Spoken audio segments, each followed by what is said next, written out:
Hello, I'm Geoff from the University of Canberra, and I'm here today with Michelle Grattan to talk about the week in politics.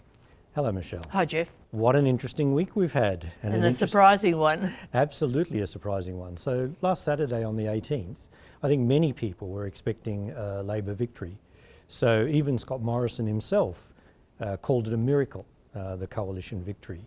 So all the polls predicted that there would be a Labor victory. Public opinion seemed to be, favouring a Labor victory. So what went wrong for Labor? What happened? I think it's easy to see in retrospect that Labor was pulled down by having too heavy a policy agenda and one that had quite a few losers in it. Now, we did identify this as we talked about the campaign beforehand, but I think most people thought that the opposition would get away with that. But they also had a leader who was not popular, and he didn't have the support that could carry such a heavy agenda. Also, I think that Scott Morrison cut through more than people had expected. Certainly when he took over the leadership, there wasn't this expectation that he would be so savvy and so politically acceptable. And finally, I think that the coalition targeted seats that were vulnerable, Labor seats that were vulnerable very effectively, and sandbagged its own seats well. So it was a combination of all those factors, but people were misled by the polls, and there's really no explanation about why the polls were universally so wrong. So I was going to follow up on that with you about the polls, because in previous elections, the polls have been perhaps a little bit closer to what actually eventuated. So you've said there's no explanation for that at all. Do you think the prominence of the polls and the influence of the polls is going to diminish after this? I think it will, at least in the short term. Whether that'll last, another matter. When I say there's no explanation, people can say, well, polling has become more difficult now because so many people are not in the white pages, so it's harder to get to a representative sample, that people are less willing than once to answer questions, that a lot of polling's on the cheap, the robo-polling. But there's no overall explanation that suddenly they've become as inaccurate and as universally inaccurate as they were. And I think this has been quite a shock to the political class, but also a shock to the polling industry that suddenly sees not only its reputation diminished, but its business model presumably somewhat hit by these events. Yes, and no doubt we'll hear a little bit more about that as time goes on, because it does strike me that there will have to be some reflection on the use of polls, the way they're done, but also what's going to be interesting is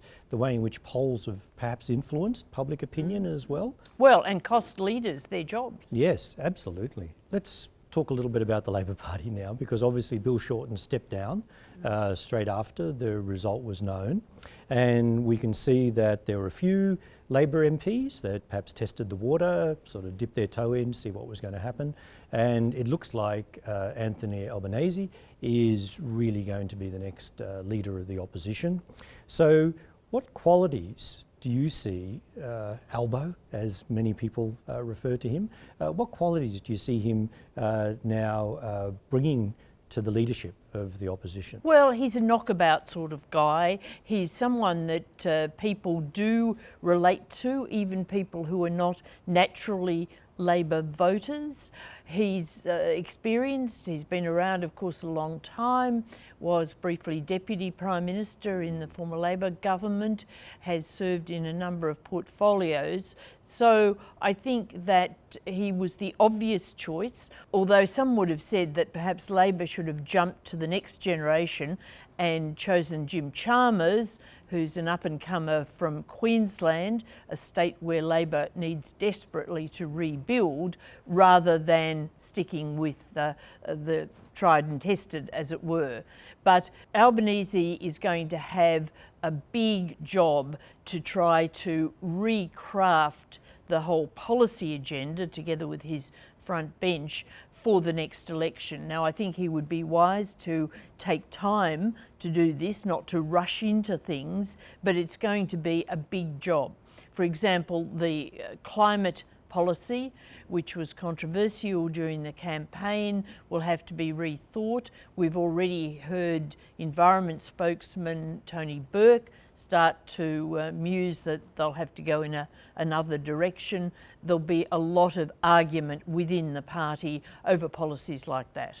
Absolutely, and we'll probably again hear more about that as it unfolds over the coming months. Do you think there'll be a lot of internal reflection within the Labor Party about this loss? Do you think that that will actually change the way in which they're going to present themselves to the public? I think that they will not, at the next election, be nearly as big a target as they were at this one. I think that many people will say, well, you just can't have policies that alienate particular groups like the franking policy did this time, and therefore I think we'll see a more conventional opposition approach when Labor goes to the next election. So you mentioned the franking policy there. Now we also know that the coalition ran on quite a strong campaign around tax and tax cuts.